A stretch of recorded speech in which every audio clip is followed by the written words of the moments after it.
Ahora sí, no hay más nadie en la sala de espera. Vamos a empezar. Buenos días a todas, a todos y a todos. Buen día, Buenos días, profesor. Buen día. Feliz Día del Estudiante por ayer. Gracias.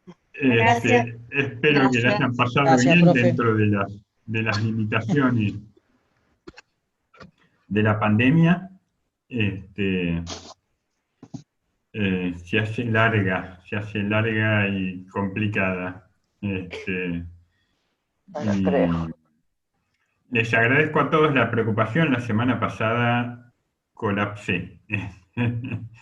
Ahora estoy más tranquilo, pero bueno, se me juntaron un montón de compromisos laborales, de entregas, de trabajo, este, algunos cursos. Yo estoy dando dos, dos cursos de una materia que doy presencial que doy virtual. Y este curso que es presencial y que fue virtualizado. Y además estoy dando otro curso de un posgrado de la UNCI también. Y se me juntaron estos cursos virtuales que están terminando en la etapa del segundo parcial, el curso de posgrado, un par de conferencias que tenía que dar, más algunos inconvenientes familiares propios ya de la pandemia, de los daños colaterales que tiene la pandemia, y mi cuerpo y mi cabeza dijo basta.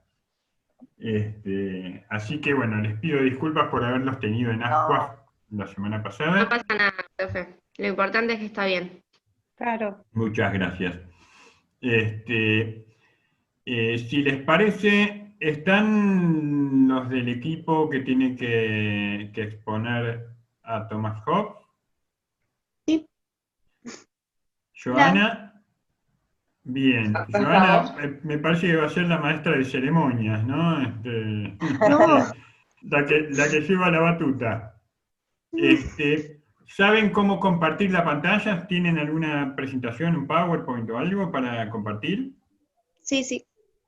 ¿Sabes cómo compartir la pantalla? O sea, yo no lo voy a hacer, lo va a hacer otro miembro del grupo. Lo hago yo, profe. Ahí la comparto. Bien, Brenda. Sí, buenos días. Bien. Me ¿Sabés cómo dice que compartir la está. pantalla? Tenés todo bajo Sí, control. sí, sí, pero me dice que usted inhabilitó la función, así que no me deja. No te deja, te dice que tengo que Sí, permitir. sí, A ver, espérame un segundo entonces, ok. que averiguo cómo habilito para que...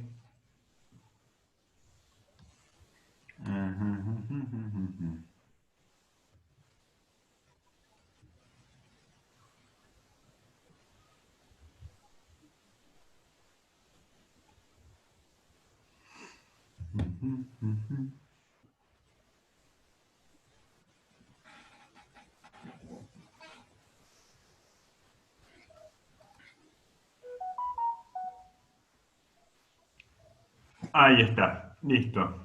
Ok, Ya están. ahí estamos. Bueno, los compañeros sabemos que son debutantes, es decir, son los Sí, primeros que arrancan con los equipos, así que esto está obviamente considerado. En estas cosas el que ríe último ríe mejor, porque además ya este, tiene a cuestas la experiencia del trabajo de los grupos de los compañeros y además tienen más tiempo para prepararlo. Yo sé que han tenido relativamente poco tiempo, aunque tiempo suficiente, así que eso lo voy a considerar. Pero bueno, nos van a contar quién fue Thomas Hobbes, sí. en qué época vivió y cuáles fueron las principales preocupaciones que tuvo. Así que adelante, si podés poner en pantalla completa, ahí está. Ahí está. Fabuloso. Ok, Adelante, los bueno. escuchamos con muchas Buenos ganas. días a todos. Arranco yo un poco contando más o menos de lo que fue su vida, después seguir mi compañera con el contexto histórico. Bueno, Thomas Hobbes fue un filósofo inglés que nació el 5 de abril de 1588 en Malmesbury, Inglaterra. En varias oportunidades dijo que el miedo y él nacieron juntos debido al miedo que le generó a su madre ver la llegada de las tropas españolas hacia las costas inglesas. Fue criado por su tío adinerado, quien los crió después a él y a su familia después de que su padre los haya abandonado, y decidió como invertir un poco de dinero en lo que eran sus estudios, así que lo mandó a estudiar a la ciudad de Oxford, donde se graduó en bachiller en el Magdalen Hall. Una vez graduado, se convierte en el preceptor de William Cavendish, que es un futuro duque, y nada, juntos deciden emprender un viaje por Italia y Francia con el fin de conocer e investigar cuáles eran los nuevos descubrimientos que estaban haciendo Kepler y Galileo, que hacían que toda la filosofía de Aristóteles esté viendo como desacreditada, digamos. Mismo en Francia, decidí estudiar a Euclides, que era un matemática y geómetra griego, y como que esto hace que se despierte en él cierto interés por la matemática que nunca había tenido. Decide volver a Inglaterra ya solo porque su alumno había fallecido, y hace circular entre sus allegados y sus amigos una obra conocida como Elementos del Derecho Natural y Político, donde relacionaba la Iglesia y el Estado. Bueno, yo mucho no voy a andar en esto porque más adelante lo van a decir mis compañeros, así que fue solo pasarlo por arriba. Con el fin de la monarquía que se genera en Inglaterra debido a la tiranía de los 11, decide irse porque al ser un defensor de la monarquía no le parecía muy ético, y decide instalarse en Francia, donde también se convierte en el preceptor del también exiliado príncipe Carlos. Una vez en Francia publica El Leviatán, su obra creo más conocida, donde defiende la monarquía absolutista. 20 años después aproximadamente, con la restauración de la corona y la monarquía en Inglaterra, retoma, ya que a su alumno, el príncipe Carlos, lo coronan como el rey Carlos II, y vuelve sabiendo que las cosas estaban un poco mejor. Una vez en este proceso de restauración, el Parlamento decide votar una ley en contra de todo ateísmo, todo tipo de ateísmo, y por miedo a verse, no sé, en problemas, decide quemar todas las obras que lo podrían llegar a incriminar. Finalmente, esta ley es anulada, es cancelada, pero de todas formas el rey le prohibió a Thomas Hobbes que publique cualquier tipo de obra donde hable sobre la conducta humana. Así que nada, los últimos años de su vida los pasó traduciendo otras obras del latín al inglés, que las últimas que tradujo fueron la Ilíada y la Odisea, y finalmente después fallece a los 91 años de edad, el 5 de diciembre de 1679, en Inglaterra. Y bueno, eso fue un poco de lo que fue su vida, bastante resumido y rápido, así que ahora dejo a mi compañera que siga contando y hablando un poco sobre el contexto histórico en el que estuvo. Espero que se haya entendido todo. Gracias.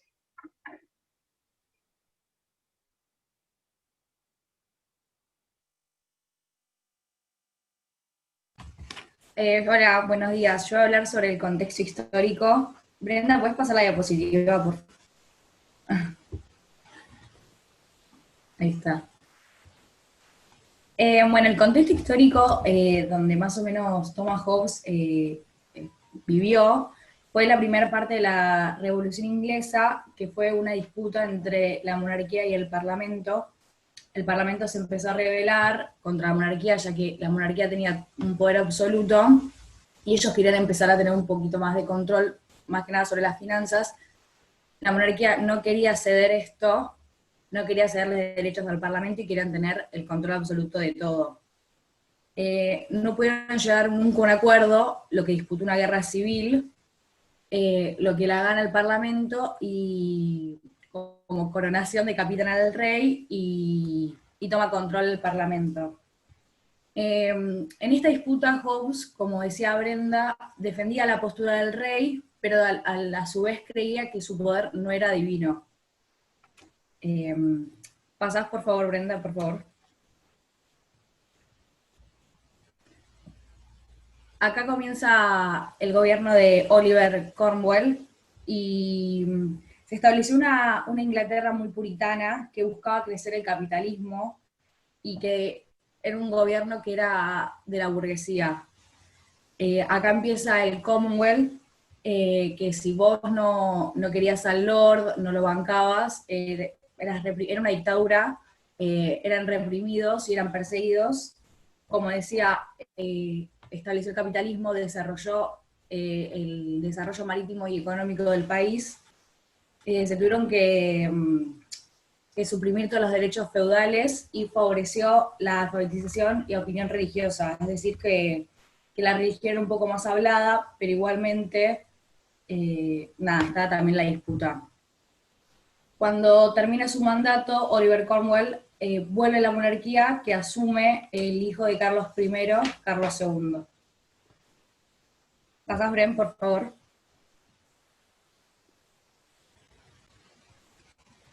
Luego, Hobbes también es testigo de la Guerra de los 30 años, que es una disputa que hubo en toda Europa entre los católicos y los protestantes. Fue entre 1618 y 1648. Con el nombramiento de Fernando II en Italia, que fue un gran defensor de los católicos, fue lo que originó esta guerra entre los católicos y los protestantes. La zona de esta guerra era muy importante comercialmente y muchos estados que eran de la misma religión se peleaban para lograr el territorio. Ahora va a seguir mi compañero, o compañera, no me acuerdo si estoy hablando. Gracias.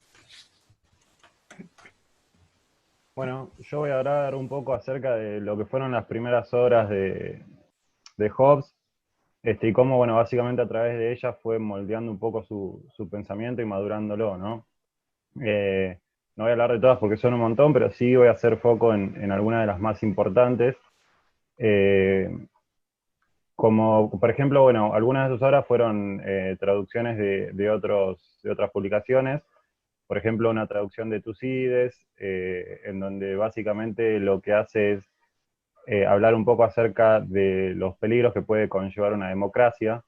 A través de esto, bueno, ya va, digamos, marcando un poco su pensamiento conservador.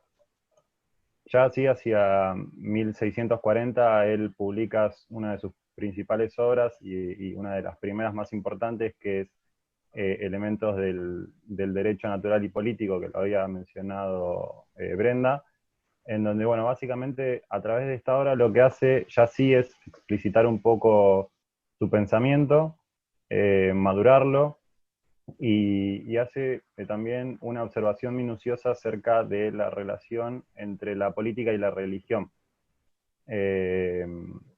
Y también hace una observación, empieza a observar los comportamientos y la naturaleza del hombre, y ya sí se pone en evidencia su favoritismo para con el sistema monárquico y la soberanía absoluta.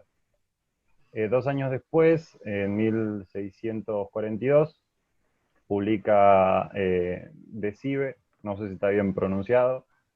La traducción al castellano sería del soberano o sobre del ciudadano o sobre el ciudadano.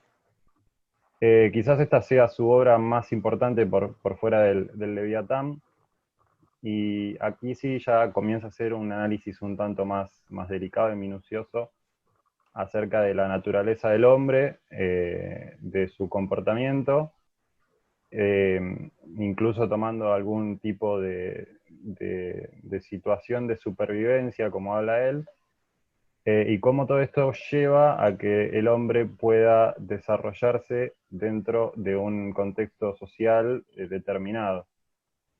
Básicamente lo que dice es que a través de todas estas cosas el hombre puede desarrollarse sin ningún tipo de guerra o de conflicto dentro de una sociedad.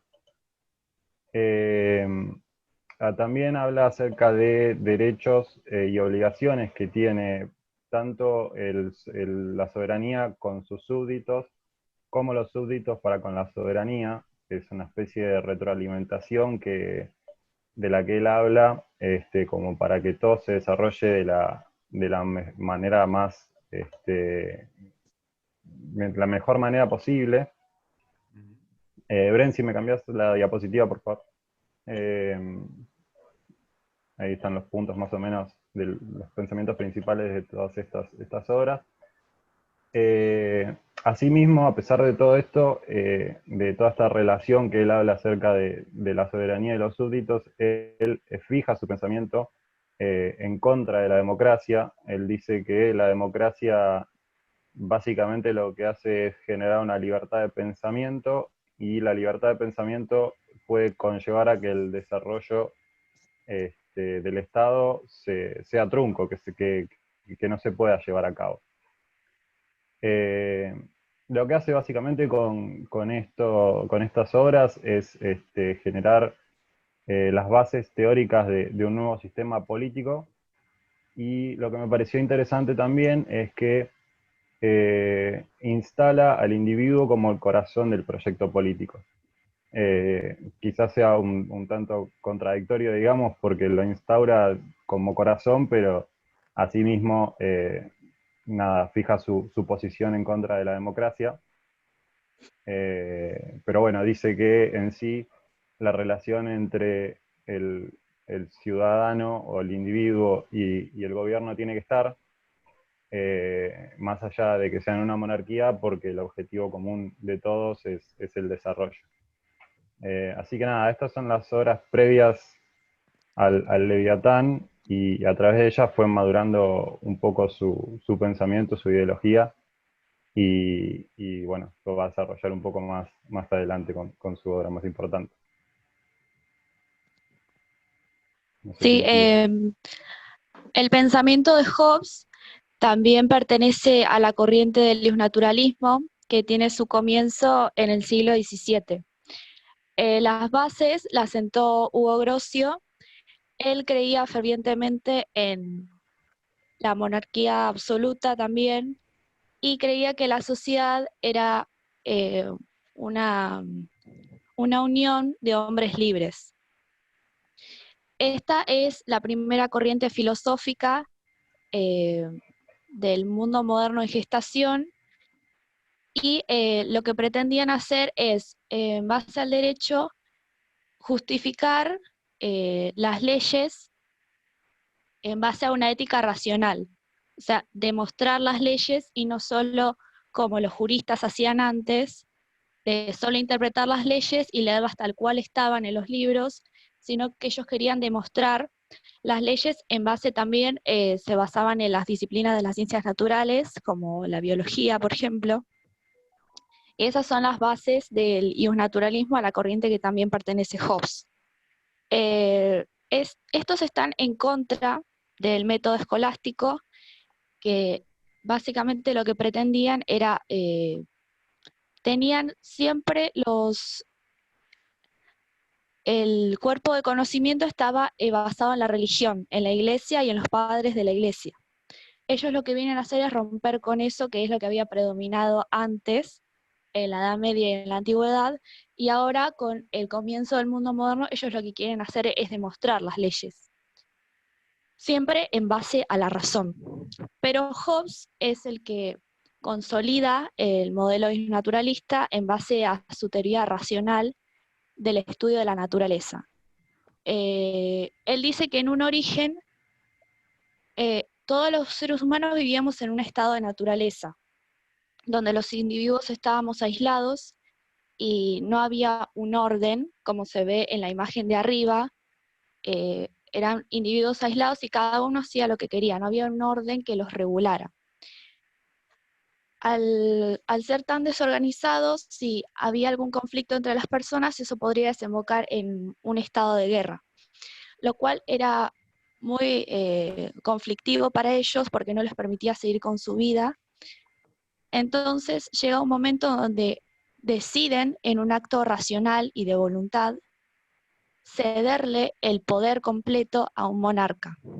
Este monarca tiene el poder sobre todos ellos y lo que hace es asegurar el orden y la seguridad de las personas. El único derecho al que no renuncian es el derecho a la vida, pero todo lo demás lo controla el monarca. Este es el pacto que pasan del estado de naturaleza, pasan al estado civil. En el estado civil es artificial porque justamente el estado de naturaleza es el original, entonces este fue creado por el hombre, y ahora las personas están bajo un mismo territorio, gobernados bajo las mismas leyes y por el mismo gobierno. Al fin y al cabo, el modelo hobbesiano es individualista y racional, ya que las personas, mediante un pacto voluntario, deciden cederle el poder al monarca. De todas maneras, el pensamiento de Hobbes también se ve reflejado en su obra más importante, que es el Leviatán, que lo va a explicar mi compañero. Bueno, ahí está. Partiendo de la base del concepto que explicaba recién Erika del pacto, estaría bueno también contextualizar la situación social en la cual se encontraban las monarquías europeas en esa época, ya que no había mucho lugar de debate ni digamos, lo que son los individuos que conformaban la civilización, que en ese momento era inexistente, todos tenían sus intereses personales, generando una competencia y a su vez una discordia que producía las guerras.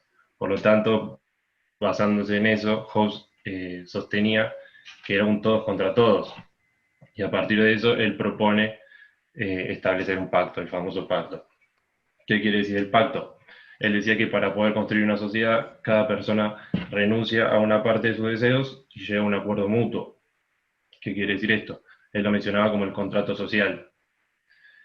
Por eso también se lo conoce como contractualista a Hobbes. En síntesis, acá como se alcanza a ver en la imagen, ese es el gráfico del Leviatán hecho por Hobbes, en el cual se observa la figura del Leviatán que vendría a representar el Estado, compuesto por muchas personas, que serían los individuos de la sociedad, y por lo tanto él utiliza este gráfico para representar literalmente el concepto que él quería proponer con el Estado, que era fundamental que todos los individuos que conformaban la sociedad cedan una parte de sus deseos personales para poder convivir y formar una civilización que a su vez era manejada por en este caso el rey, que era la figura del Estado, porque él no proponía terminar con la monarquía, porque la figura del rey seguía existiendo, pero su mensaje principal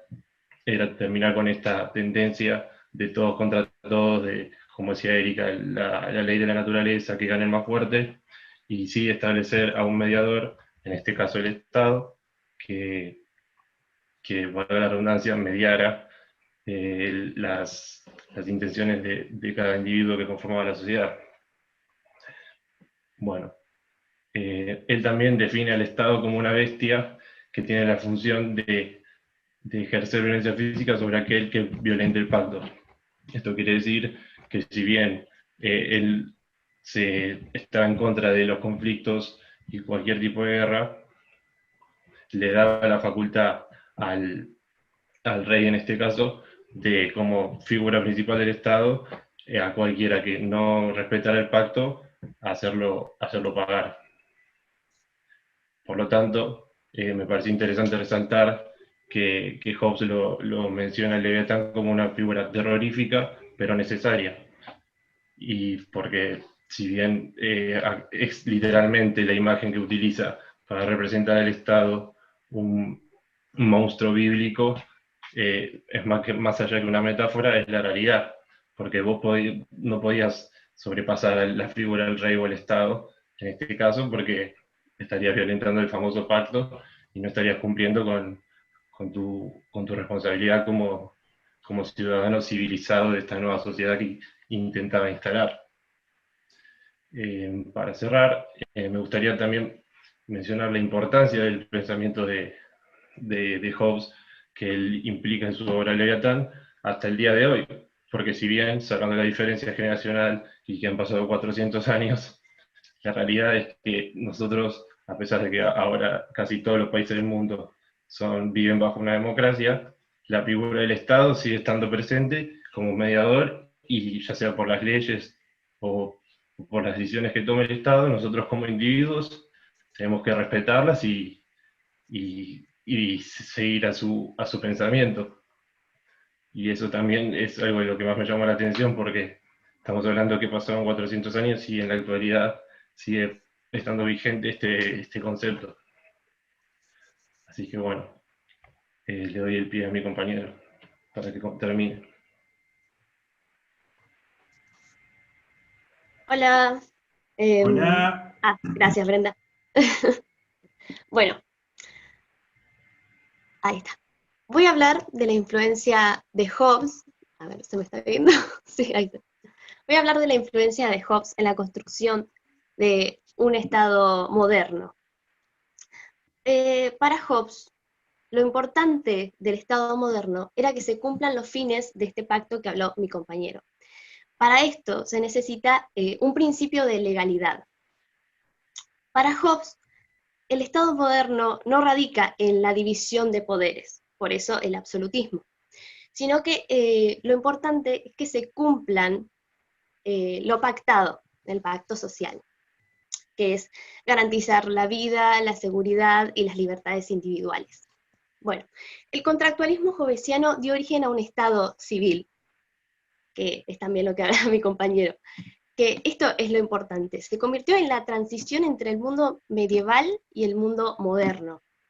El pensamiento de Hobbes fue clave para la época moderna. Cambia completamente con lo que se creía de que la figura del rey era algo divino, su poder venía de algo divino. Hobbes lo que dice es que no, que el poder del rey, que él gobierna porque el pueblo así lo quiere, así lo desea y así lo dice a través del pacto social. Por eso, si el rey no cumple con su función principal, que es la de garantizar la seguridad, el pueblo se puede rebelar, ya que el origen del poder está en el pueblo. Él fue el primer autor en plantear el origen popular del poder. Y además, ya que esto del origen del poder está en el pueblo, es un elemento fundamental para el liberalismo, además. Si bien Hobbes no era liberal, sí plantó esta idea de que el político es un representante del pueblo. Y estas ideas del contractualismo, además, más adelante serán tomadas también por Locke. Y esto es lo importante de su pensamiento. Lo que logró que hasta ahora se siguiera utilizando esta idea de que sí, claro, fue hace tanto tiempo, la gente recién había descubierto que la Tierra giraba alrededor del Sol, y él, un genio, la verdad. Eso es todo, esto es Hobbes. Bueno, gracias chicos, gracias por su tiempo, esta es nuestra lección, armada con mucho amor. Sí, nota. ¿Queda alguien? No, eso es todo. No. Esto es todo. A ver, les voy a contar algo. Yo vengo dictando esta materia con alguna interrupción un par de años, pero casi de manera continuada desde el año 2007. Y digo, han sido el mejor equipo, el mejor primer equipo que he tenido. Debo confesarles, y para, no sé si para agrado o desagrado de los compañeros, han puesto la vara demasiado alta, porque ahora Gracias. el resto va a tener que esmerarse. El resto va a tener que esmerarse. Creo que han hecho una presentación muy completa, a tal punto que yo tenía pensado hoy dar la clase sobre Hobbes y me ganaron de mano. Así que voy a tratar de hilvanar algunas cosas que por ahí se han escapado, o hacer algunas pequeñas observaciones.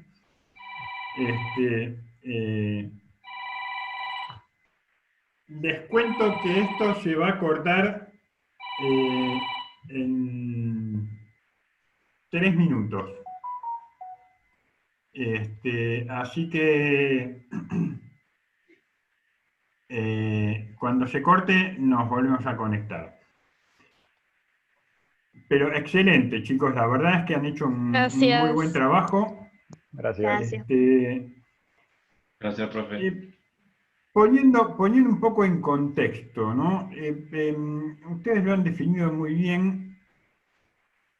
Hobbes lo que está haciendo de alguna manera, incluso casi sin saberlo, porque estas son cosas que se verifican ex post, es decir, a posteriori, pero Hobbes está diseñando las bases del Estado-Nación moderno.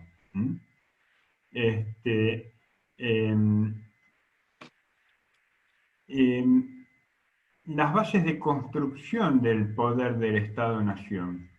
Nosotros decíamos, ¿se acuerdan cuando vimos hace un par de semanas el mundo moderno, el surgimiento del mundo moderno? Veíamos que una de las principales, una de las ciencias, de las primeras ciencias sociales que se autonomiza, que adquiere cierta chapa de ciencia, digamos, es la ciencia política, con Nicolás Maquiavelo.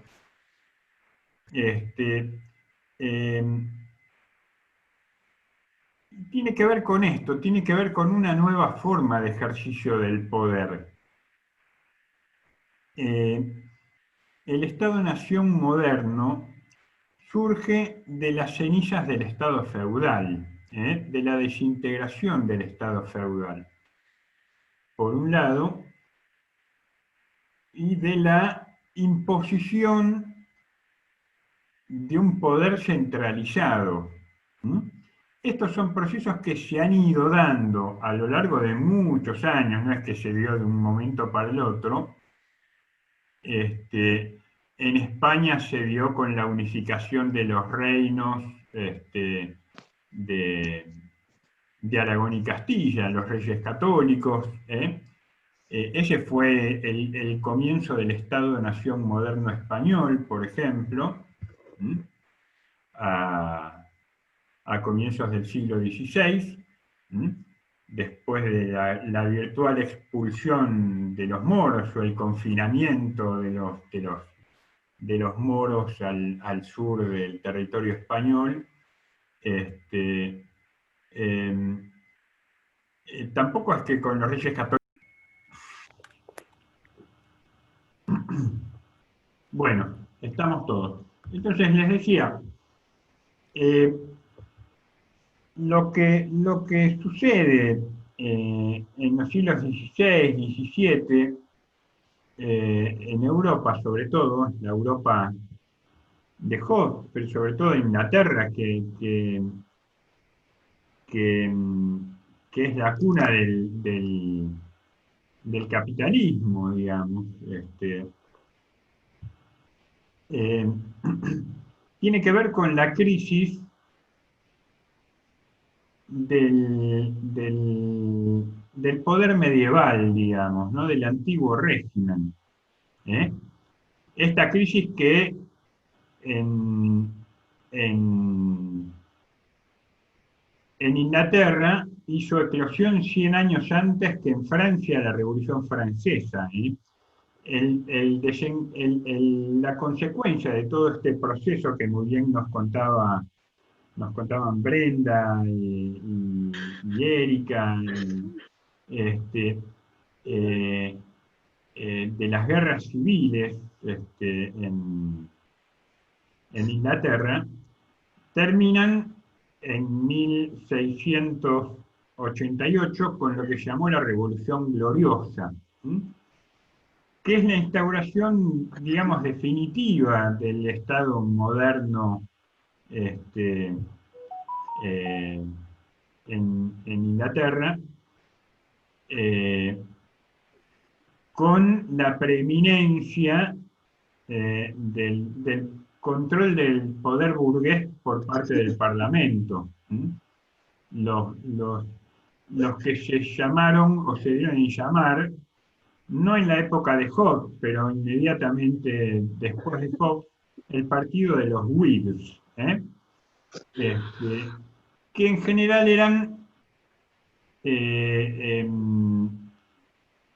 extranjeros, representantes del naciente capitalismo agrario, pero también la burguesía de las grandes ciudades, la proto-burguesía industrial.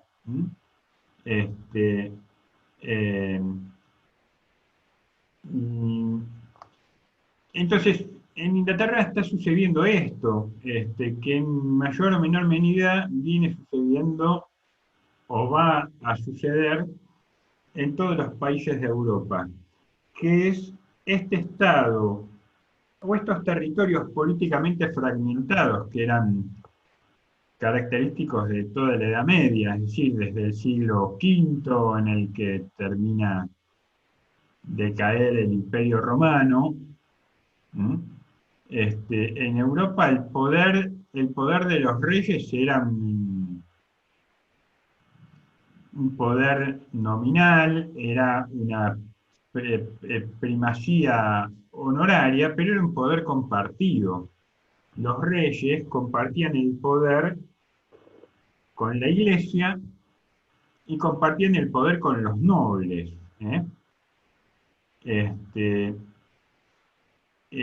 Durante prácticamente toda la Edad Media, con algunas transformaciones, obviamente, no vamos acá a dedicar la clase a analizar estos procesos, pero esa fragmentación del poder se continuó dando. Yo les recomendaba hace un par de clases ver la serie Versalles, porque da cuenta de estos conflictos para entender las guerras civiles en Inglaterra.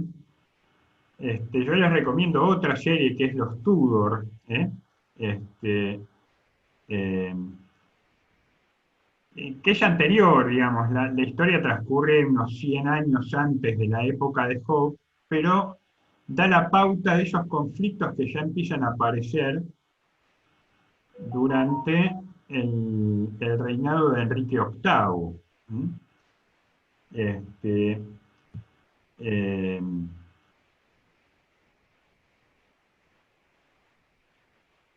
Entonces, Inglaterra, en la época de Hobbes, se ve sacudida por estos enfrentamientos entre una monarquía que pretende controlar el poder y una naciente burguesía que pretende compartir el poder del rey, porque en general en ningún momento cuestionan el poder del rey,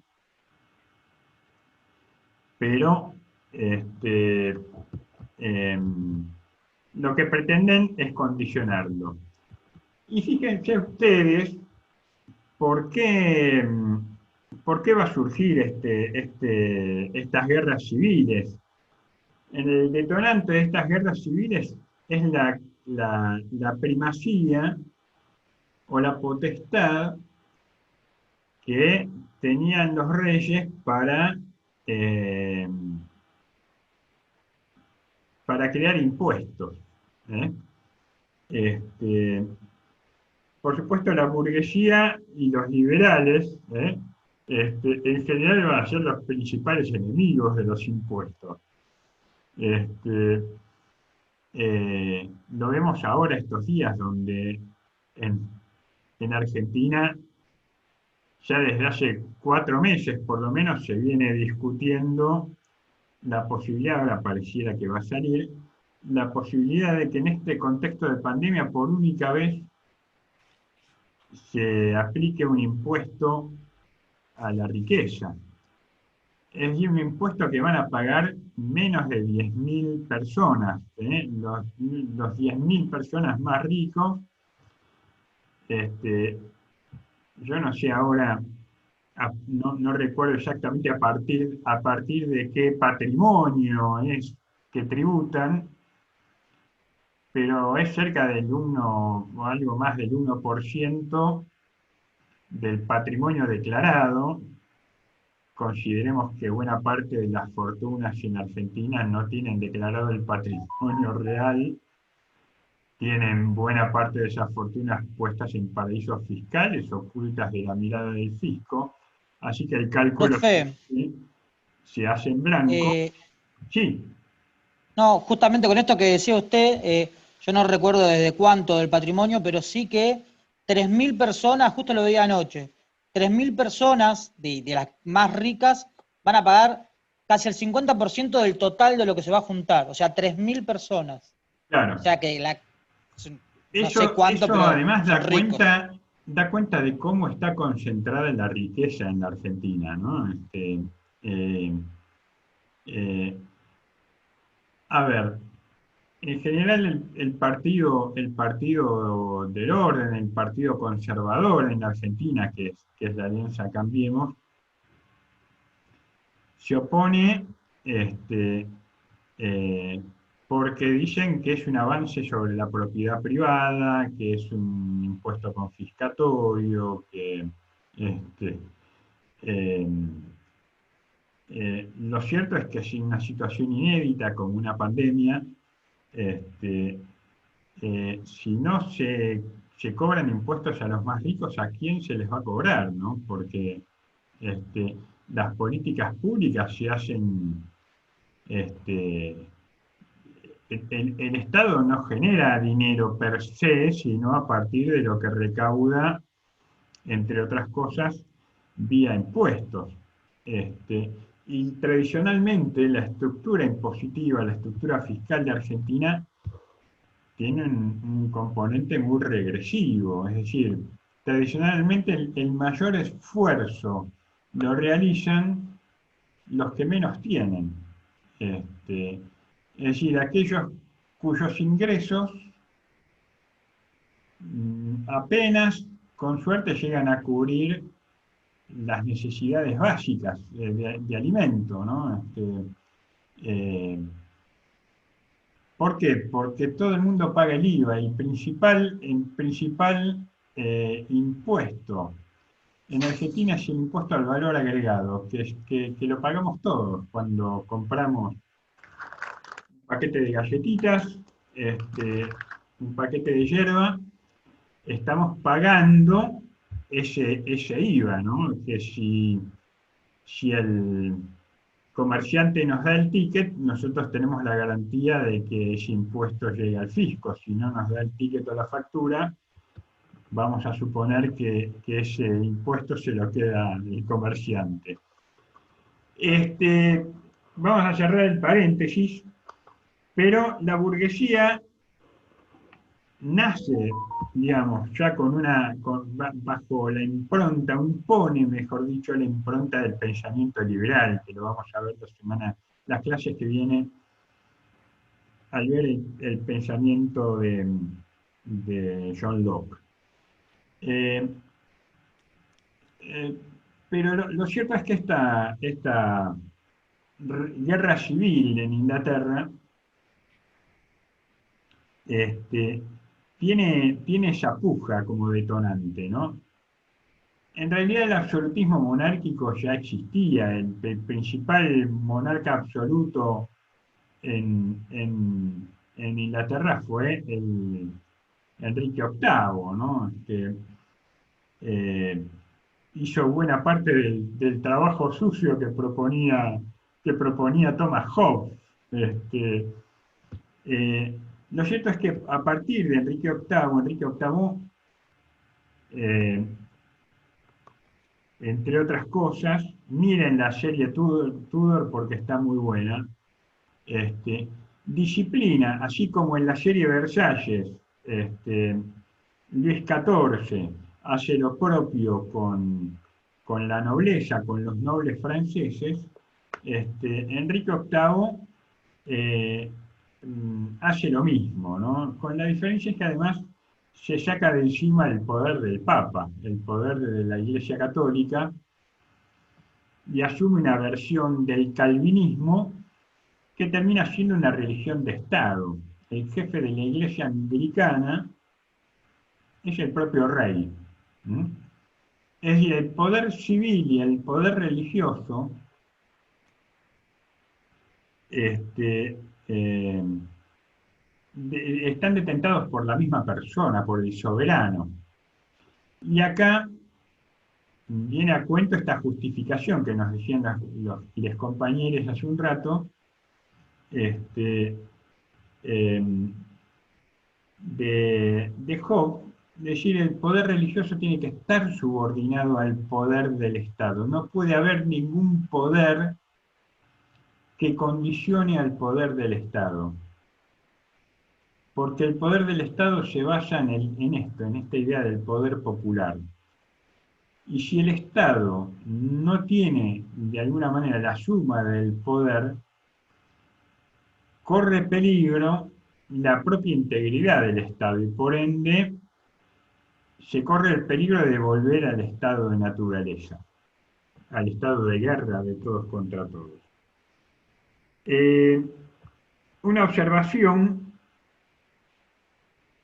respecto de una de las diapositivas, que creo que era la que mostraba Erika, está muy bien. Mostraba el contraste, esa imagen de los hombres primitivos en el estado de naturaleza, y haciendo la guerra, enfrentándose a puro garrote, y la imagen del rey, no conozco ese grabado que presentan, pero es una imagen de un monarca pactando, o firmando algún documento con algún tipo de compromiso.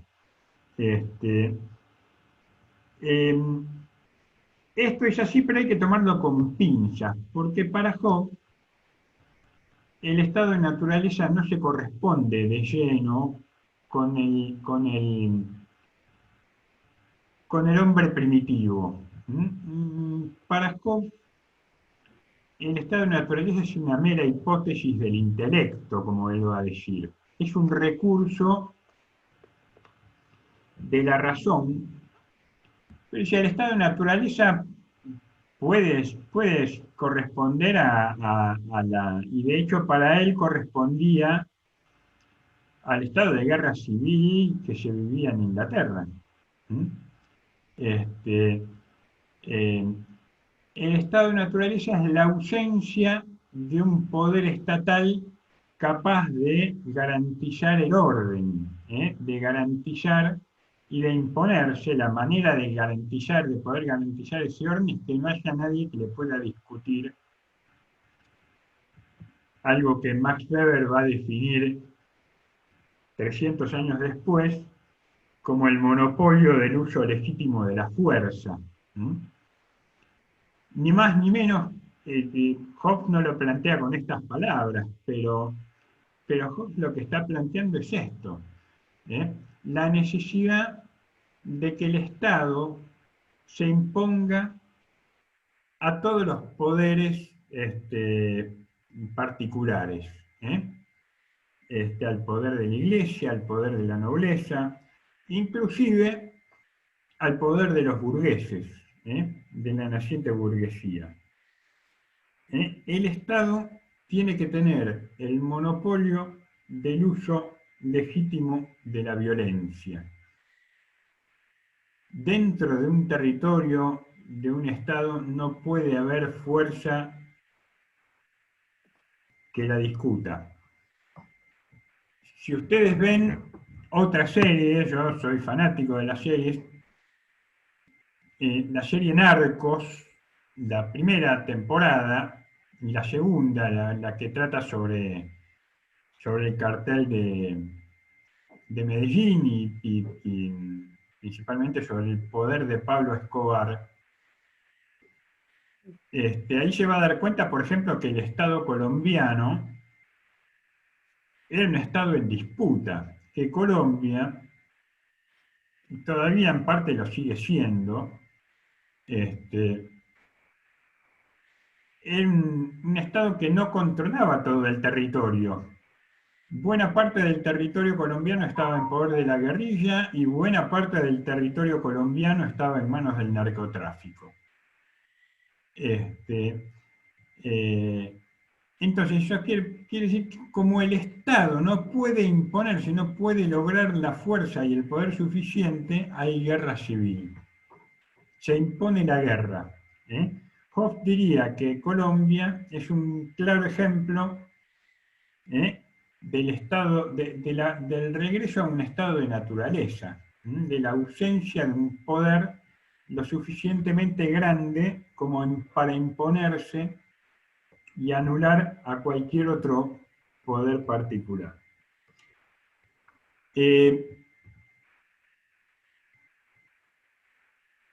En Inglaterra, como bien decían los compañeros hace un rato, este contexto de guerra civil lo agarra de lleno a Hobbes.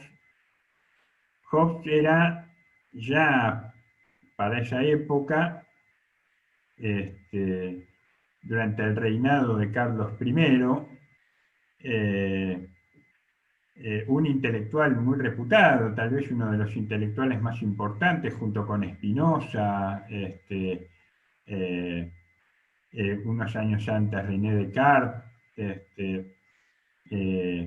una de las mentes más lúcidas, más formadas, más eruditas de Europa.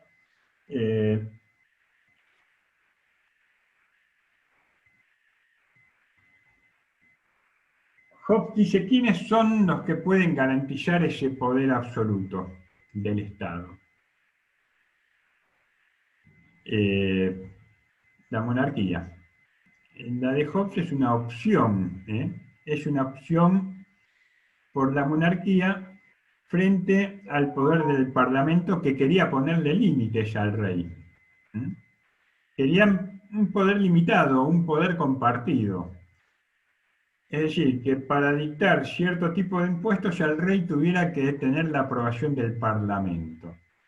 Hasta ese entonces el Parlamento tenía un rol casi formal, digamos, ¿no? A partir de la Guerra Civil, y sobre todo a partir del periodo de República, es decir, del protectorado de Oliver Cromwell,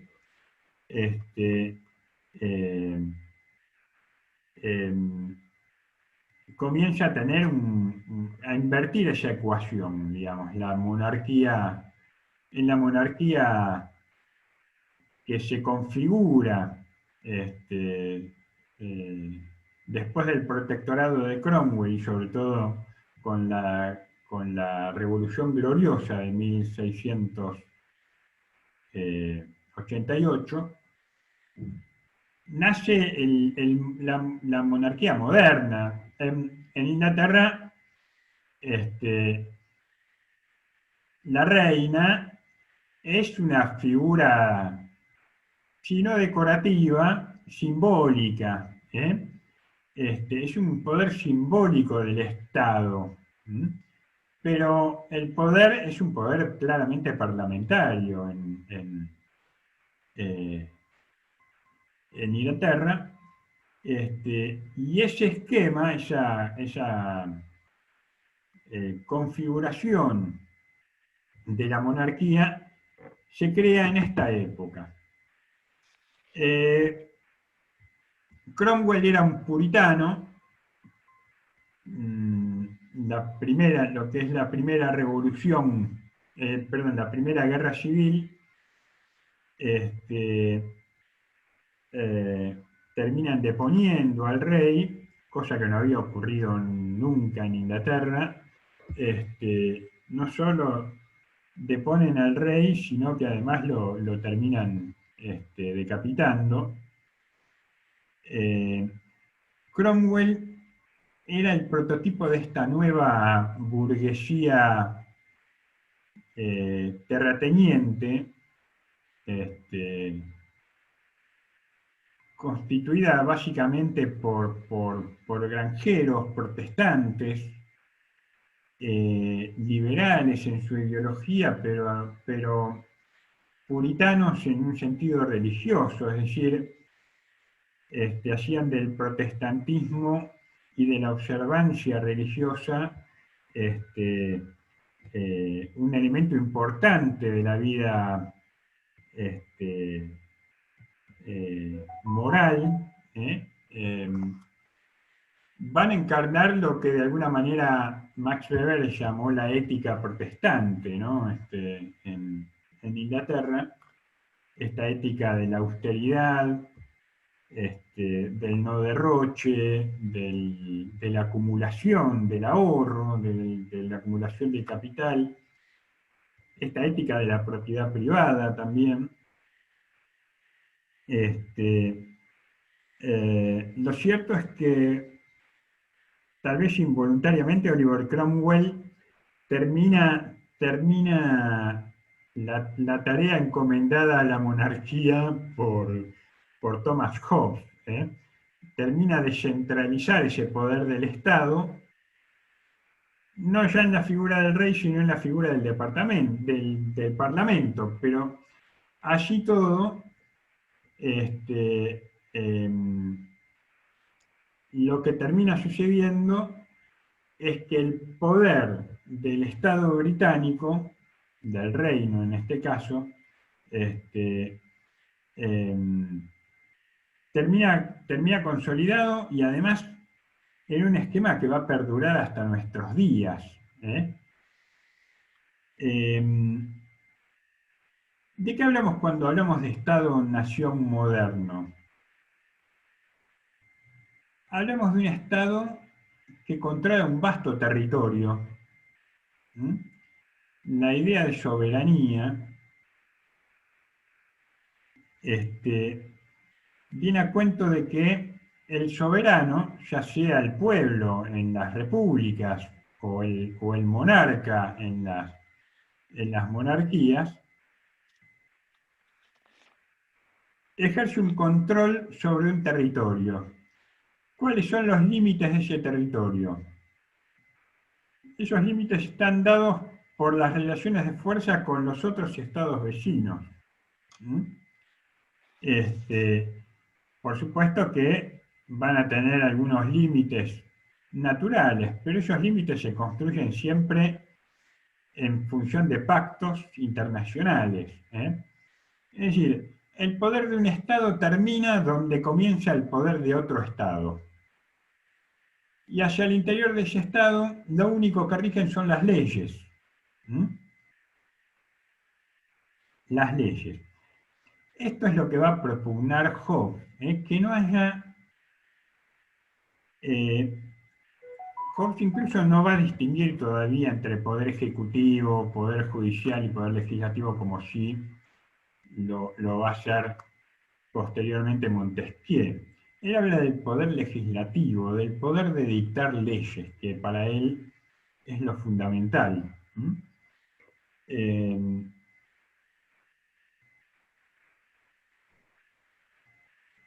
Lo fundamental es que el Estado, a través de las leyes, puede imponer un orden y evitar que los hombres, es decir, que los intereses particulares al interior de una sociedad terminen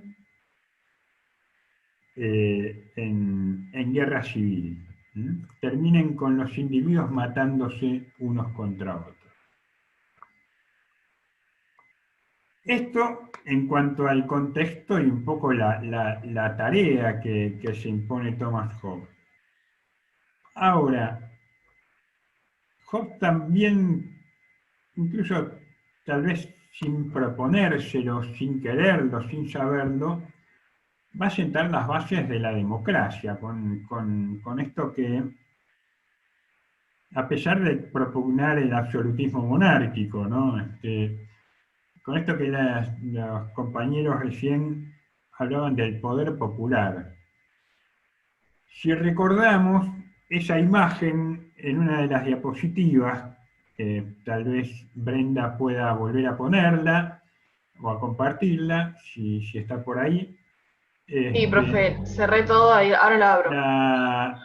La que tiene que ver con la imagen del Leviatán, si no voy a buscarla yo, esperen porque vale la pena, porque estaba incompleta. A ver, espérenme un segundo. Profe, mientras busca, quería hacer una consulta, porque en general cuando nosotros hablamos, o la idea o el concepto que nosotros tenemos de poder popular, digamos, o poder más, no sé cómo decirlo, del pueblo, de más civil, en Hobbes eso no sería así, ¿no? O sea, sería bien, o sea, tendría el poder según según este pacto, digamos, el contrato que pone Hobbes, sería completamente el rey, en este caso, digamos, la monarquía, que es justamente lo que uno le va a ceder al soberano, digamos, lo que uno cede es todo ese derecho que usted decía, la violencia y de otras cuestiones más, menos la vida, que es lo único que uno sería.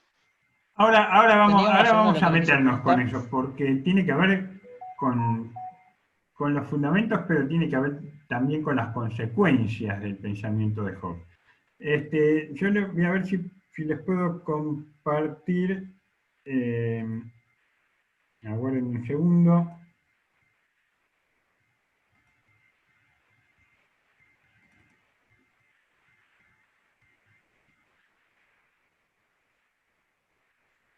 Esta es la imagen de la portada original de la primera edición de Leviatán, en 1651.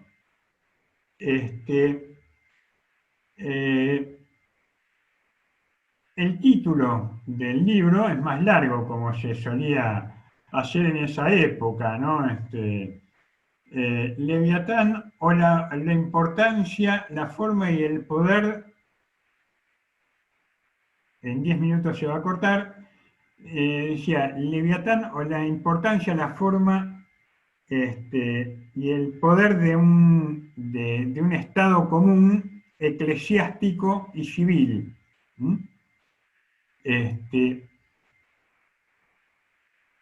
Fíjense, la figura principal. ¿Qué me pueden decir de esa figura principal de esta portada?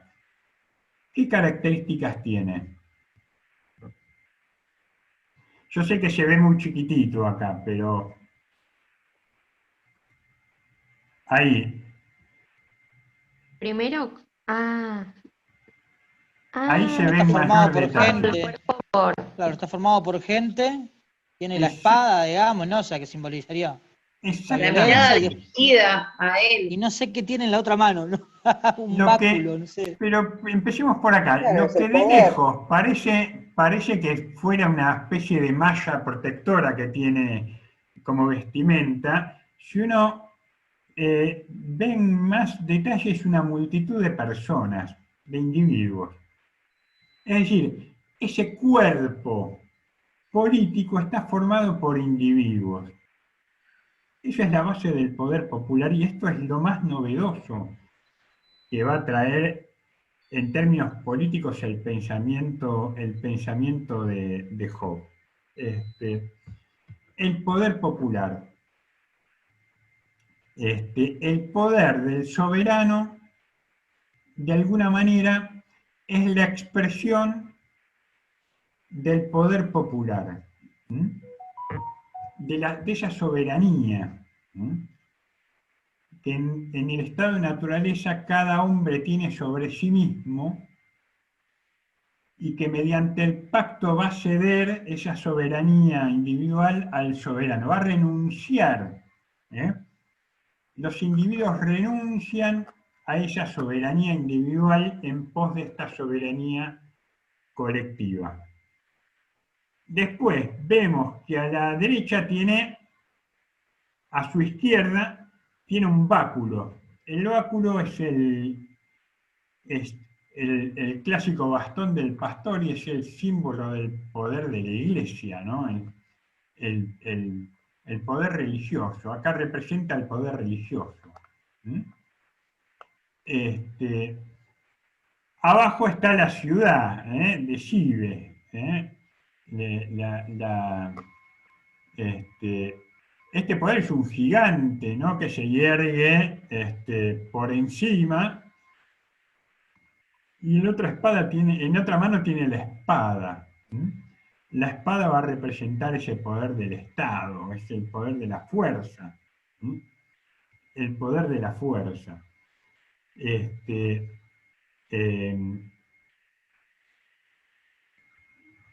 uno de los textos que usted nos había dado decía como que si las personas no eran regidas bajo el poder de la espada, iba a ser un desastre, digamos, que iban a hacer todo lo que querían. Bueno, esto es lo que decía Job. Vamos a recapitular un poco. Job, de alguna manera, tiene que justificar filosóficamente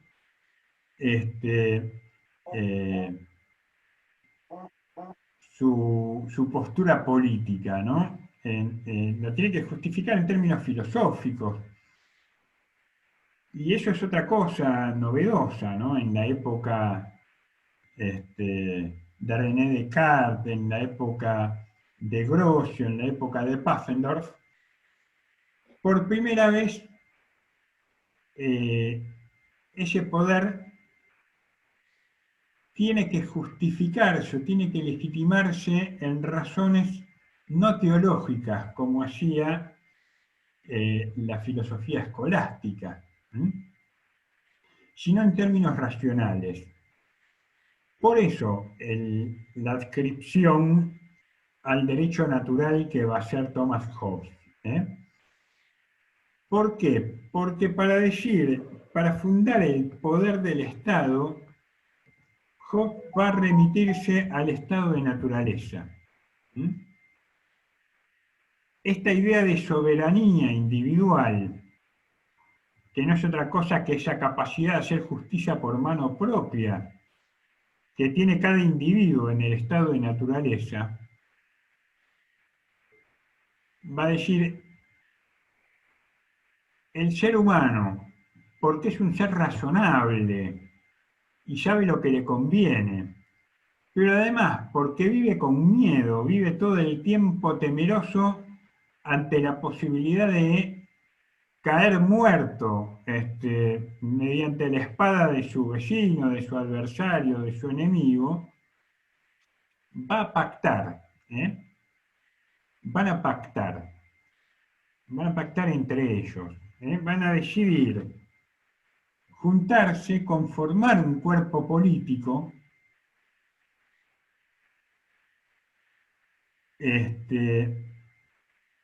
con la finalidad de crear un poder lo suficientemente grande, lo suficientemente descomunal, para que pueda imponer la ley y el orden. Este poder obviamente va a ser el poder del Leviatán, el poder del Estado. Profe, y Ahora, también está bueno, estaba buena esa parte que decía que el poder que se va a dar tenía que quedar como escrito y no de palabra, porque si no, si era de palabra tendía como a desaparecer. sí, igual es una formalidad en realidad. porque pero lo que da cuenta Hobbes acá es cierto, la necesidad de legitimidad. El Estado moderno es un Estado en el que el poder necesita de algún principio de legitimidad que no sea el mero ejercicio de la fuerza. Ni el principio divino, el origen divino. Y esto es la voluntad popular, ¿no? La soberanía popular en el caso de Thomas Hobbes. Y profe, también entonces, eso de poder rebelarse. Si el bueno, gobierno... ahora vamos a ir ahí. Ahora, ¿cómo es que termina Hobbes justificando el poder absoluto del monarca? Si habla de soberanía popular, ¿no? Es decir, la soberanía popular supone un principio democrático, digamos, ¿no? Un principio de legitimidad democrática. El poder del Estado se basa en el poder de los individuos. Hobbes va a ser una especie de pase de magia, no de magia porque es absolutamente racional, digamos, pero va a ser un artilugio, si se quiere, del intelecto, por el cual él va a pensar la existencia de dos momentos en el pacto. Son dos momentos simultáneos en realidad, no es que primero hay uno y después hay otro. El primer momento es lo que él va a llamar pacto de sujeción, pacto de asociación, o pactus associationis en latín. Hobbes, como todos los de su época, escribían en latín, era el idioma erudito, la lengua erudita. Pactus sugestionis, pacto de asociación, perdón, o pacto societatis. Es este pacto mediante el cual los individuos, temerosos, miedosos, el miedo es uno de los grandes motores del ser humano. Hobbes va a decir, uno de los principales móviles del hombre en el estado de naturaleza, el hombre aprende a partir de aquello que lo atrae, es decir, de su deseo, pero también de aquello que... Entonces decía, Hobbes de alguna manera se adelanta 300 años a Sigmund Freud en muchas cosas, ¿no? Al psicoanálisis, al fundamento del psicoanálisis, y además Freud ha sido un gran lector de Thomas Hobbes. Pero dice, el ser humano, en su estado de naturaleza, si bien no es un ser social, es un ser sociable. Y su razón está cultivada básicamente por los sentidos. El hombre tiene una tendencia natural a escapar de aquello que lo amenaza, a huir del dolor, del sufrimiento, y a regirse por el principio del placer, acercarse a aquello que es lo que desea, regir su vida por el deseo. Claro, dice, el tema es que en el estado de naturaleza el deseo de unos entra en colisión con el deseo de los otros. Y este es el principal problema.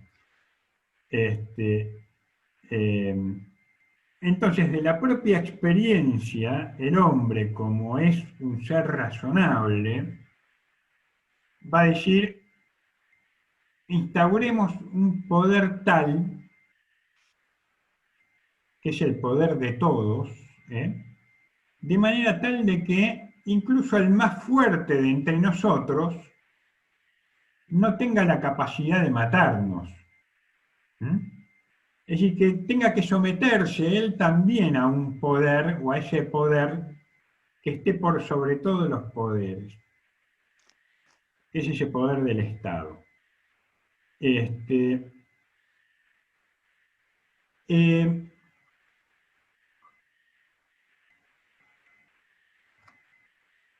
Es notable, ahora voy a volver un poco sobre esto, sobre el poder del miedo, ¿no? Porque vivimos en la era del miedo, en nuestra época es la época del miedo. Pero bueno, estábamos con el pacto de asociación. Los hombres, los individuos, saben que la única manera de construir ese poder es asociándose.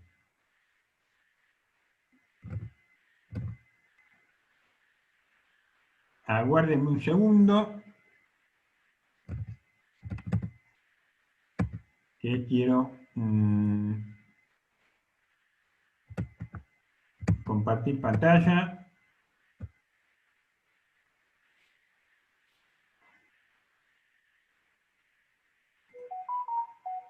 Ahí está. Es asociándose. Este Leviatán, el Estado está conformado por esta multitud de individuos que pactan, que se asocian. Pero fíjense, la cabeza de este Leviatán no está formada por individuos. La cabeza tiene una corona, detenta el poder civil y el poder eclesiástico, detenta la suma del poder. Y este es el pase argumentativo que Thomas Hobbes va a decir para pasar de la voluntad o de la soberanía popular a la monarquía absoluta. Es el otro pacto, es el pacto de sujeción. Es el pacto de sujeción. En el mismo momento en que los hombres, los individuos, deciden constituir ese poder, lo van a delegar en un tercero que no pacta. El soberano no pacta, no participa del pacto. En ese caso es una cesión gratuita que hace ese cuerpo político en pos del soberano. Dice, porque es la única manera. Tiene que ser un tercero que no pacta el soberano.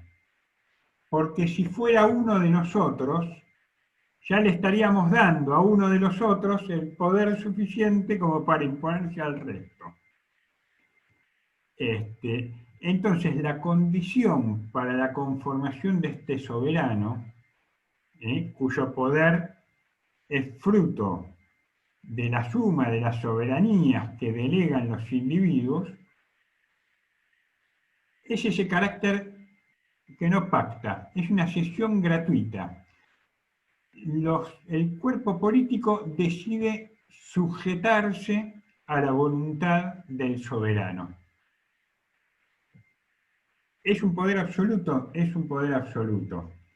Ahora, Hobbes va a decir, así y todo, siempre es más conveniente estar sujeto a la voluntad y al poder absoluto, incluso arbitrario, de un soberano, de un monarca, que estar expuesto a que cualquiera en cualquier momento pueda quitarte la vida.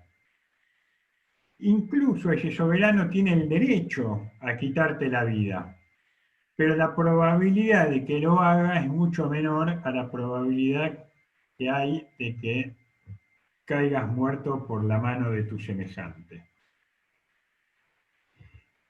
Esto es lo novedoso, ¿no? Porque no va a volver a aparecer esta idea de estos dos momentos del pacto después en ninguno de los otros contractualistas. Y este es el artilugio por medio del cual Job va a pasar de esta idea democrática, republicana, si se quiere, de la soberanía popular, a justificar la monarquía absoluta. Para Job todavía hace falta un poder concentrado que desarrolle esas capacidades del Estado. Ese monopolio del ejercicio de la violencia pública. Una de las principales características de los Estados-nación modernos es tener, por ejemplo, un ejército propio y permanente. Hasta ese momento, durante la Edad Media, existía lo que se llamaba la leva. No habían ejércitos profesionales, o en todo caso, eran las propias guardias reales, grupos pequeños de élite, caballeros en general, pero no existían ejércitos profesionales. Existían milicias que se convocaban cuando había un conflicto. Las tropas del rey pasaban por las aldeas, levantaban a los campesinos que tenían que dejar sus cosechas en general, y los llevaban a la guerra. Y cuando terminaba la guerra, los que sobrevivían volvían a sus tareas normales. El Estado-nación moderno lo primero que hace es conformar un ejército. Ahora, para conformar un ejército profesional, numeroso, poderoso, tiene que desarrollar una estructura de logística administrativa fenomenal. En una guerra hay que desarrollar sistemas de aprovisionamiento, de transporte, administrativos. Entonces, en paralelo a esto empieza a desarrollarse la capacidad burocrática de los estados, la capacidad administrativa. Los funcionarios se van profesionalizando. Y esta es otra característica de los estados que vamos a ver al final de la materia, con Max Weber. Iba a decir, es una de las características de lo que se llama el proceso de racionalización del Estado en Occidente. El funcionariado profesional, la burocracia, el expediente, permite crear ese aparato y sostener ese aparato de poder que es el Estado.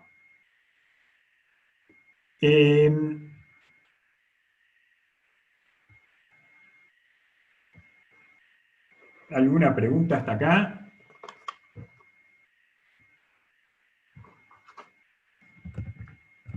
Bien. Entonces,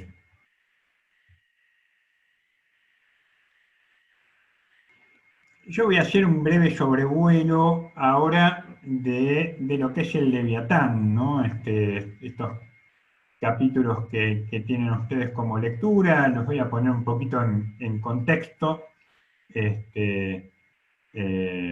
Voy a tratar de no repetir lo que dice Job. A algunos les puede parecer, obviamente, que es un texto arcaico, es un texto que fue escrito hace 350 años más. Hay que poner en el contexto de la época. Algunos racionamientos pueden resultar hasta infantiles, digamos, ¿no? Pero hay que leerlo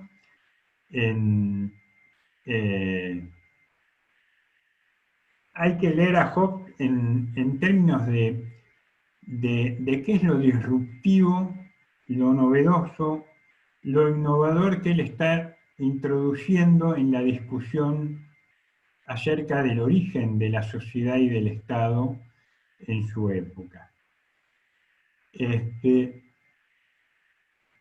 Decíamos la importancia que adquiere el derecho natural como fundamento del orden político. Y ese derecho natural va a ser el fundamento del orden político solo si hace referencia a un individuo que es libre, a un individuo que es igual a sus semejantes, en el estado de naturaleza, y a un individuo que es portador de derechos. El principal es el derecho a la vida. El principal es el derecho a la vida, el derecho a la autodefensa. El derecho a defender su propia vida, incluso el derecho a matar para defender su propia vida. Esto va a ser central, porque va a estar en el centro del fundamento del origen del Estado. Esta idea de soberanía que tiene cada individuo sobre sí mismo es lo que en última instancia los individuos van a ceder al poder absoluto del Estado para ganar seguridad. Voy a hacer un breve paréntesis. Aguarden un segundito que quiero poner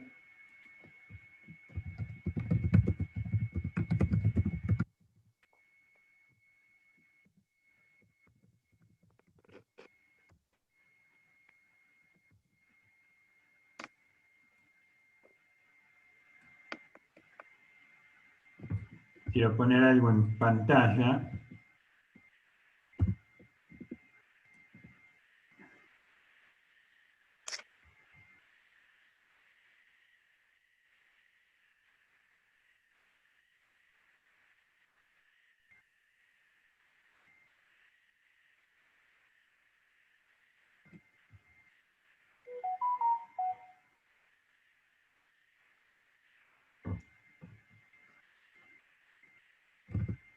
No se me vayan, acá. Este es un poema de Eduardo Galeano, que se llama Ventana sobre el miedo. Dice, los que trabajan tienen miedo de perder el trabajo. Los que no trabajan tienen miedo de no encontrar nunca trabajo. Quien no tiene miedo al hambre tiene miedo a la comida. Los automovilistas tienen miedo de caminar y los peatones tienen miedo de ser atropellados. La democracia tiene miedo de recordar y el lenguaje miedo de decir. Los civiles tienen miedo a los militares tienen miedo a la falta de armas, las armas tienen miedo a la falta de guerras. Es el tiempo del miedo. Miedo de la mujer a la violencia del hombre y miedo del hombre a la mujer sin miedo. Miedo a los ladrones, miedo a la policía. Miedo a la puerta sin cerradura, al tiempo sin relojes, al niño sin televisión, miedo a la noche sin pastillas para dormir y miedo al día sin pastillas para despertar. Miedo a la multitud, miedo a la soledad, miedo a lo que fue y a lo que puede ser, miedo de morir, miedo de vivir. Es fuertísimo este poema. Creo. Da cuenta de un principio que rige el orden social, y en eso creo yo Hobbes tenía mucha razón, ¿no? Un principio, diríamos, negativo, ¿no? Es decir, el orden social en última instancia surge como una respuesta para negar el miedo, para anular el miedo. Una respuesta vana, diríamos. Una respuesta vana por anular ese miedo. Hace unos días, 10 días más o menos, leía en página 12 una nota que le hacían a un sociólogo, a un colega, Eduardo Feierstein, donde el tipo analizaba por qué se habían disparado estadísticamente, ¿no? Y a partir de una interpretación sociológica, decía, bueno, hasta ahora la opinión de los epidemiólogos ha sido prácticamente la prevaleciente, ¿no? Acerca de cómo hay que manejar la pandemia, qué cosas hay que hacer, cómo interpretar los datos, pero poco se ha consultado a los sociólogos. Y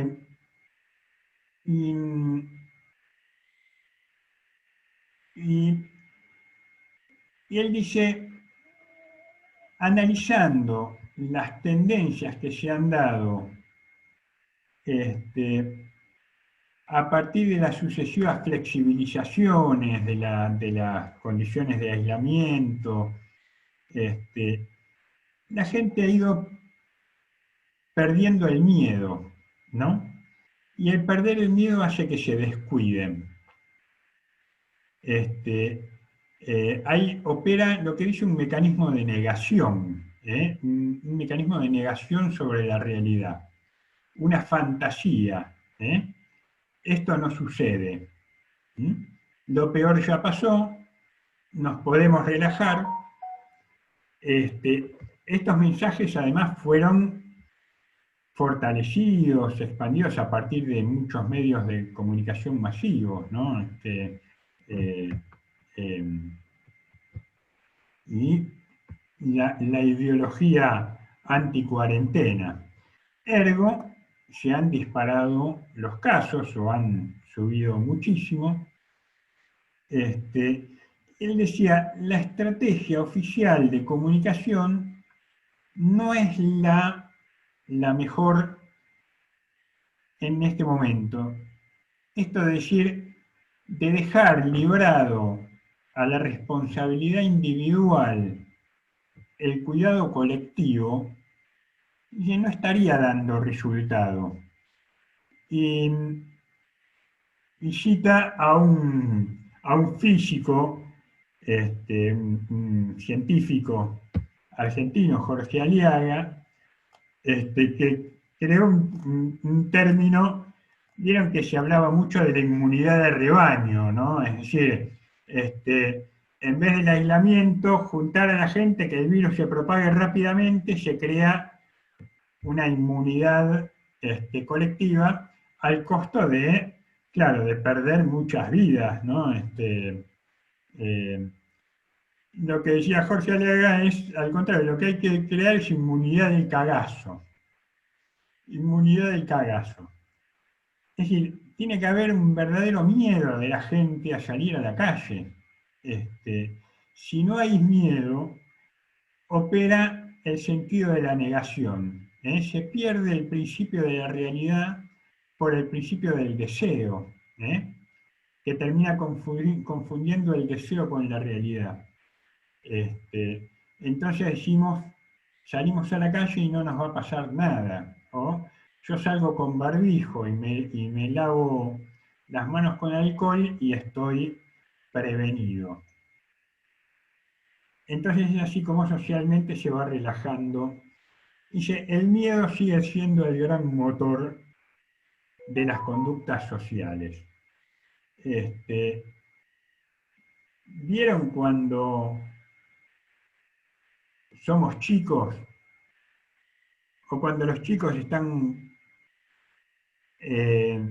jugando o están en juego y se van de mambo, se sale la cosa de control, hay algún accidente o sucede algo? ¿A quién acuden? Acuden a los adultos. Los chicos cuando están jugando son los seres más autónomos del universo, pero cuando algo se sale de control y les entra miedo, vuelven corriendo a casa, vuelven corriendo a buscar a la mamá. Vuelven corriendo a buscar a la mamá. Y los seres humanos somos así, buscamos no el amor de la mamá, sino la protección del papá, en cierto sentido. Y esto es lo que lleva para Hobbes. Hobbes es un gran estudioso de la psicología humana. El motor del ser humano es tanto su deseo como el miedo. Lo que Freud va a decir años después, la pulsión de vida y la pulsión de muerte, ¿no? O el principio del placer, el eros y el tanatos, ¿no? El principio de muerte.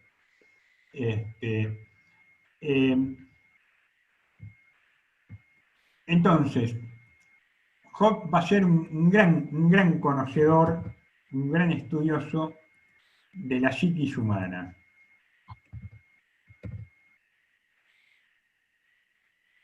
Esperen que vuelvo a buscar.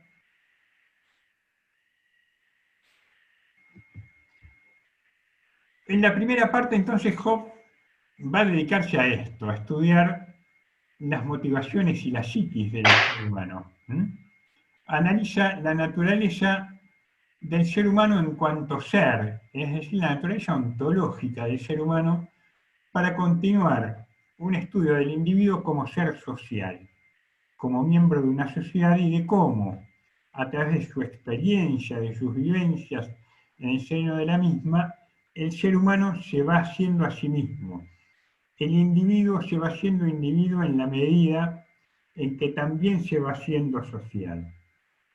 El lenguaje, la razón e incluso la sensación son para Hobbes producto de esa sociedad, de esa educación que va haciendo la sociedad. La sensación, lo sensible, afecta a los sentidos y al cuerpo entero, por lo que es capaz de producir aspectos distintos. No existe ninguna concepción en el intelecto humano que antes no haya sido recibida total o parcialmente por los órganos de los sentidos. El ser humano, va a decir, es el conjunto de sus sensaciones, y es a través de esos sentidos como el individuo conoce la realidad. La imaginación, entonces, procede de la sensación, solo que debilitada por el recuerdo. La imaginación no es sino una sensación que se debilita, sensación que se encuentra en los hombres y en muchas otras criaturas vivas, tanto durante el sueño como en estado de vigilia. Y es la experiencia la que va a ir construyendo por la repetición de hechos que se almacenan en nuestra memoria, y a partir de una serie de combinaciones mentales, el ser humano va a ser capaz de adelantarse a los hechos, de predecirlos. Va a conocer la prudencia. La razón humana se caracteriza entonces por la capacidad de medir las consecuencias, la capacidad de anticiparse, de medir las consecuencias de los actos. La voluntad humana, va a decir Hobbes, así como su conducta, es movida por el deseo y por la pasión. Y en esta búsqueda incesante, el principio del placer consiste el vivir del individuo. El problema surge, va a decir, cuando son muchos los que desean la misma cosa. Ahí empieza la guerra de todos contra todos. Va a decir, la vida del hombre en el estado de naturaleza es solitaria, pobre, malévola, brutal y corta. Y es cierto, durante la Edad Media, la probabilidad que tenía el ser humano de morir antes de los 30 años de manera violenta eran muchísimo más grandes de lo que son ahora. Para Hobbes, 3 van a ser las causas de las guerras. La competencia, es decir, el deseo de varios sobre un mismo objeto, que va a favorecer la invasión. La desconfianza por seguridad, por la búsqueda de seguridad, es evitar que alguien se meta en mi propiedad, o se meta con mi persona o con los seres que yo amo, y la búsqueda de la gloria. Las guerras se hacen también por el honor. Entonces este va a ser el punto de partida de las 19 leyes de naturaleza que va a identificar Hobbes. Vamos a mencionar acá solo las dos primeras, las más importantes, y de las que se desprenden todas las demás. La primera ley de la naturaleza enuncia que es necesario para el ser humano buscar la paz y seguirla. Y en el caso de no conseguirla, defenderse, el derecho de defensa. Esto significa que todo individuo ha de buscar la paz en la medida en que le sea posible. Y cuando no lo sea, ha de buscar la guerra para conseguir la paz. La segunda ley va a consistir en renunciar al derecho natural en pro de la paz. Es decir, renunciar al derecho de matar en defensa propia. Al derecho de matar para preservar la propia vida. En pro de búsqueda de la paz. En favor de la paz, va a decir Hobbes, es necesario sacrificar el derecho y la libertad propia del ser humano. La segunda parte, Hobbes va a hablar entonces a discurrir sobre la naturaleza del Estado, y para eso va a desarrollar su idea del contrato social. Este contrato no es más que el acuerdo entre los seres humanos a fin de garantizar la seguridad de los individuos. Esta va a ser la garantía de la seguridad y la única manera de acabar con la guerra de todos contra todos. Las pasiones naturales del ser humano generan intereses individuales y van en contra de la moral. Por eso, el Estado va a tender a aplacar, la misión del Estado es aplacar esas pasiones. Profe, perdón, Sí. me perdí con algo. Lucía soy. ¿Eso que está hablando sería la ley número 2? Claro, sí, sería la ley número 2. Pero ahora está hablando del Estado, más que del derecho individual. Pero sí, tiene que ver con la ley número 2. La ley número 2 en todo caso es el fundamento del poder del Estado. Los individuos ceden esa parte de su libertad a cambio de seguridad. Por eso el poder del Estado es absoluto. Si bien es cierto que los individuos pueden rebelarse cuando el soberano suponga un peligro para la seguridad del propio cuerpo político, o rompa ese contrato social. Pero dice, Hobbes va a ser bastante ambiguo, y porque dice que incluso el soberano tiene el poder y el derecho de quitarle la vida a sus súbditos. Hobbes va a identificar y defender 3 tipos de Estado, pero su preferido obviamente va a ser la monarquía frente a la aristocracia y frente a la democracia. En la tercera parte va a hablar del Estado cristiano. La va a dedicar a hacer un análisis de las relaciones entre la Iglesia y el Estado, entre el poder espiritual y el temporal, y va a defender la sumisión de la Iglesia y del poder religioso al poder del Estado, ya que el Estado no puede tener ningún poder que lo discuta. El Estado tiene que tener un poder absoluto. Por eso en Inglaterra, desde Enrique VIII en adelante, el poder del monarca y el poder de la Iglesia van a ser uno solo.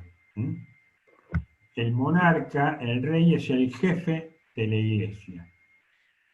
El Estado, para Hobbes, no puede ser un Estado cristiano, además, ya que a falta de pruebas, no es posible creer lo que dicen las Sagradas Escrituras, porque las Sagradas Escrituras fueron escritas por individuos, por seres humanos. No se puede saber con seguridad si lo que dicen es cierto, si es un fiel reflejo de la palabra de Dios, o que a lo mejor esa palabra de Dios no se haya entendido muy bien, ¿no? Por lo tanto, solo existe la obligación de obedecer al soberano del Estado, que únicamente tiene el poder legislativo. Y en la última parte se dedica a hablar sobre el reino de la oscuridad. No es el poder oscuro, el lado oscuro de la guerra de las galaxias, ni el reino de las tinieblas de Joseph Conrad, aunque tiene bastante que ver. Va a realizar una crítica durísima de la Iglesia,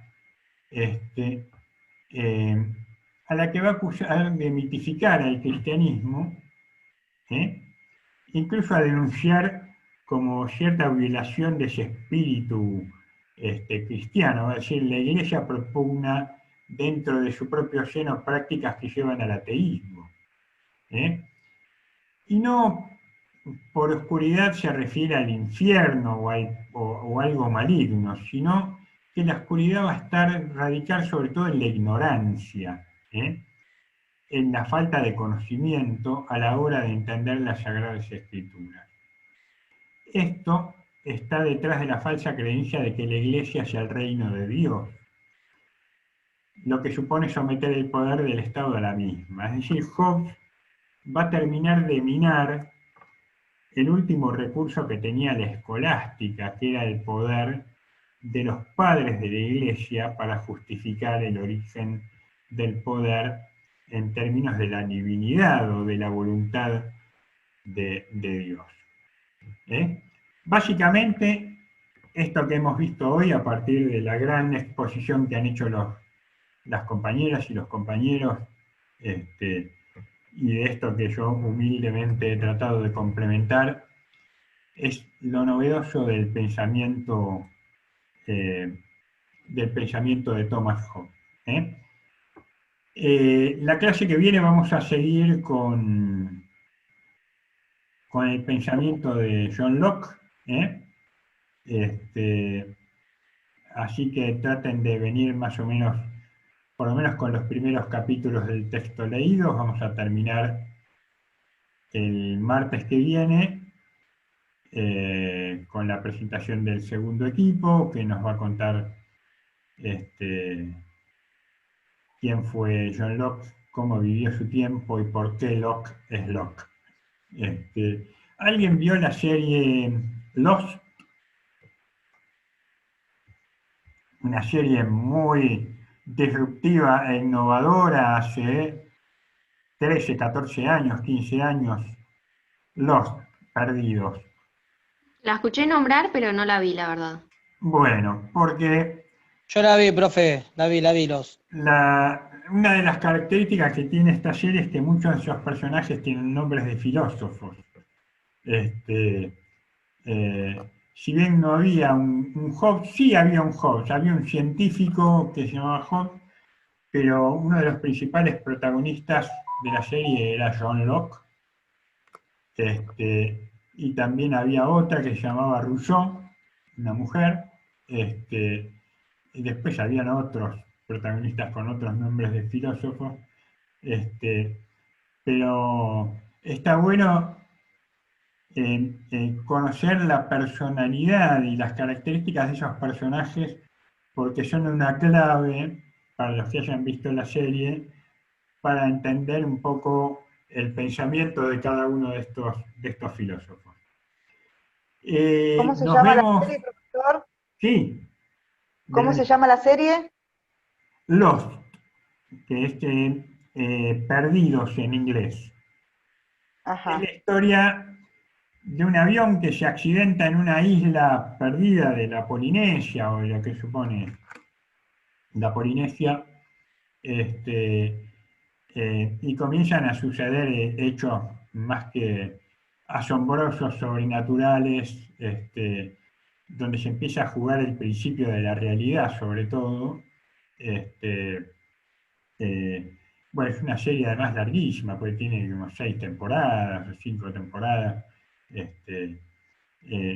Fue como un parteaguas en cierto género de las series fantásticas, inauguró una nueva camada de series después de ellas, y una nueva narrativa también, ¿no? Pero bueno, si alguna vez se copan y quieren verla, mírenla. Si no hay más preguntas, sí. Una pregunta. ¿Hasta qué capítulo hay que leer de Luke? Ya te digo.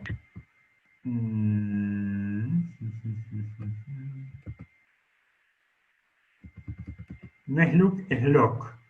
Esto está en el Drive, ¿no, profe? Ahí está, de Locke. Locke sería si tuviera doble O. L-O-C-K-E. Locke. Esto está en el Drive, ¿no, profe? Sí. Sí, está en el Drive. Hay que leer. Es el código 3003. El capítulo 1 al 12. Son capítulos cortitos en el texto de John Locke. Del capítulo 1 al capítulo 12. Y el código del apunte es el 3003. Ok, muchas gracias. Bárbaro, gracias. Faltaba más. Nos vemos el viernes que viene. Que tengan una buena semana. Gracias. Igualmente, profe. Chao. Chao. Chao.